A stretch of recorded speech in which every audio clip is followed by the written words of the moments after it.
petit peu de la nature des infractions enregistrées au Maroc. Alors, je commencerai par les caractéristiques de la cybercriminalité. Ça a été dit hier. Je vais répéter un petit peu, mais brièvement. La cybercriminalité, et l'une des caractéristiques principales, c'est que la cybercriminalité est une activité facile et à faible risque. Pourquoi une activité facile? Parce que contrairement à ce que pense monsieur tout le monde, le cybercriminel, le profil de cybercriminel n'est pas forcément un informaticien, et donc n'importe qui peut perpétrer un acte ou n'importe qui peut faire une infraction cybernétique. Il est à faible risque parce que l'une des caractéristiques également qui rend Internet attractif pour les criminels, c'est la possibilité de se connecter sous l'assaut de l'anonymat. Et donc l'anonymat, et surtout aujourd'hui, constitue plus qu'avant une problématique de taille. C'est qu'aujourd'hui, avec le Darknet, avec les serveurs proxy, les criminels peuvent se connecter en utilisant l'anonymat sur Internet. Finalement, il y a la problématique de la transnationalité. Une infraction cybernétique, se peut que j'ai les auteurs. L'auteur, bien la victime de l'infraction est le Maroc. L'auteur, il est dans un pays X et la preuve, elle est sauvegardée dans un cloud ou dans un hébergeur dans un pays ZY. Donc, pour ces informations qui sont sur Internet, on peut trouver de différentes natures. C'est des informations qui sont trouvées soit dans les sources ouvertes, dans les sources semi-ouvertes ou fermées, et sous différents formats, vidéo, texte, images, son, etc. Par rapport à la typologie des infractions, on peut distinguer généralement deux grandes catégories. La première, c'est la catégorie où les technologies de l'information et de la communication sont la cible de l'attaque criminelle. Et là, on distingue généralement quatre catégories. Donc, soit des attaques qui ciblent l'atteinte à l'intégrité, ou bien à la disponibilité, à la confidentialité, ou bien à la traçabilité d'un système. On porte atteinte à l'intégrité lorsqu'on va faire une attaque pour modifier le contenu d'un système. À la disponibilité, pour le rendre le système indisponible. Une atteinte à la confidentialité, c'est pour aller voir ce qui est enregistré dans le système. Une atteinte à la traçabilité, c'est une attaque qui va cibler l'historique ou le journal des logs qui permet de savoir qui a fait quoi, quand et quand. Alors la deuxième catégorie des infractions cybernétiques, c'est là où les technologies d'information et de la communication sont un facilitateur de l'attaque cybercriminelle. C'est là où on va trouver toutes les infractions classiques, mais qui sont facilitées par les technologies d'information et de la communication. Et là, on va trouver le cyberterrorisme, la pédopornographie sur Internet, la fraude bancaire sur Internet, les escroqueries sur Internet, etc.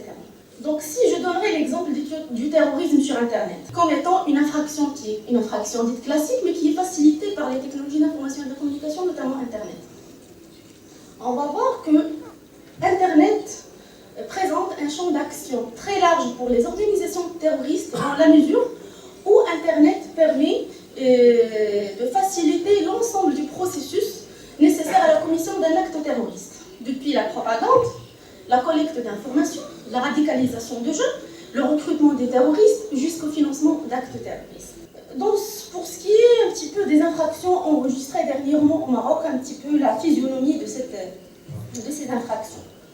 Alors, sur la base des cas enregistrés, on dirait que la plus importante part revient aux atteintes aux personnes, suivies de la fraude bancaire sur Internet, des atteintes au SI, de l'atteinte à la propriété intellectuelle et artistique et de l'escroquerie sur Internet. Pour ce qui est de la première catégorie, qui est les atteintes aux personnes, il se manifeste à travers deux principaux modes opératoires. Le premier mode opératoire, c'est la diffamation sur Internet.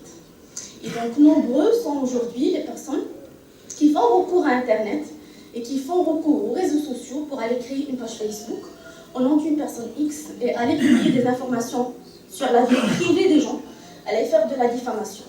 Donc ça, c'est le nombre des cas qui connaissent plus d'utilisation au Maroc, suivi d'un deuxième mode opératoire qui, depuis 2013, connu une expansion remarquable, c'est les menaces et l'extorsion sur Internet.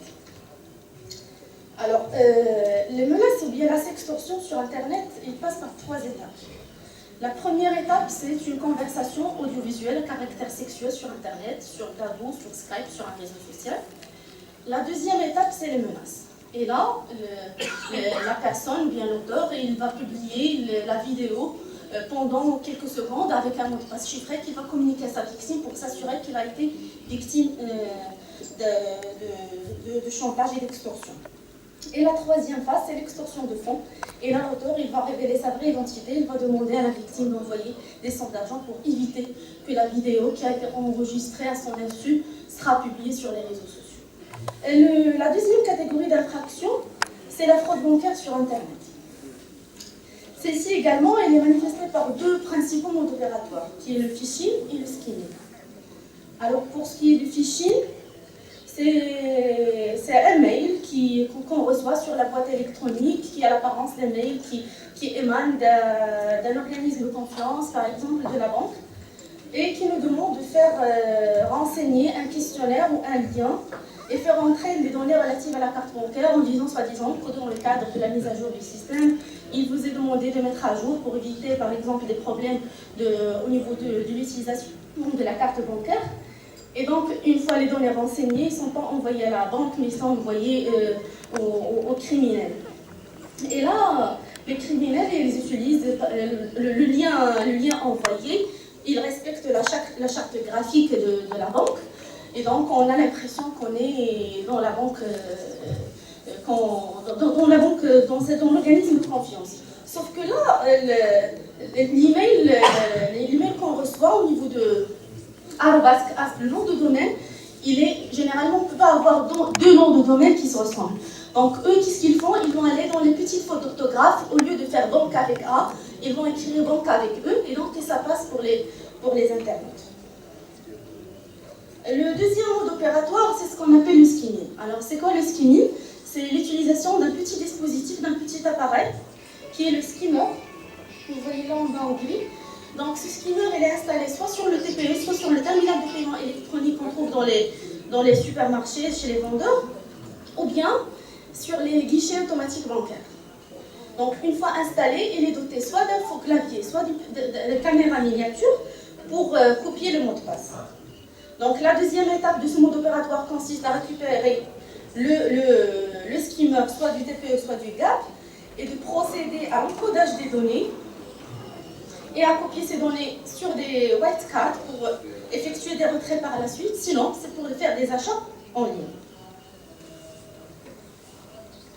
Et la troisième typologie d'attaque, c'est les attaques au système d'information qui sont un peu moins. Et généralement, les attaques recensées, c'est des attaques DDoS. C'est des attaques par déni de service. Et ces attaques, elles touchent la disponibilité d'un système, c'est l'envoi de masse d'importantes quantités d'informations pour rendre le système indisponible temporairement. Donc voilà ce qui est un petit peu ce qui est relatif aux infractions enregistrées. Je passerai maintenant à problématique de la lutte contre la cybercriminalité avec la protection des données à caractère personnel. Et là, je dirais que la lutte contre la cybercriminalité tient compte d'un double impératif. Le premier, c'est d'appliquer les dispositions législatives visant la constatation des infractions et la répression des auteurs, mais également la protection, le deuxième impératif, c'est la protection des données à caractère personnel et le droit et le respect des droits de l'homme. Donc, nombreux sont les textes de loi qui régissent ça. Donc, la collecte, que ce soit la collecte, l'exploitation ou la communication des données à caractère personnel, ne peuvent avoir lieu que dans le cadre d'une procédure établie sous l'égide du parquet. Et par voie de conséquence, le respect strict du secret dans l'accomplissement des actes de procédure est respecté. Comme j'ai dit, nombreux sont les textes de loi qui régissent ça, notamment l'article 15 du Code de la procédure pénale qui considère, qui stipule que la procédure au cours de l'enquête de l'instruction est secrète, que toute personne qui concourt à cette procédure est tenue au secret professionnel dans les conditions sur le plan prévu au Code pénal. Et donc, pour conclure, je vais dire que l'enquête cybernétique, à l'instar des autres enquêtes classiques, il est menée sous l'égide du parquet et c'est stipulé par la Constitution marocaine. La police judiciaire agit sous l'autorité du ministère public et des juges d'instruction pour tout ce qui concerne les enquêtes et les investigations nécessaires à la recherche des infractions, à l'arrestation des délinquants et à l'établissement de la vérité. Et comme le stipule l'article 751 du Code de procédure pénale, tout acte de procédure accompli d'une façon autre que celle édictée par le Code de la procédure pénale est considéré non effectué. Donc voilà, je vous remercie pour votre attention. J'espère que j'ai respecté le temps qui m'est alloué.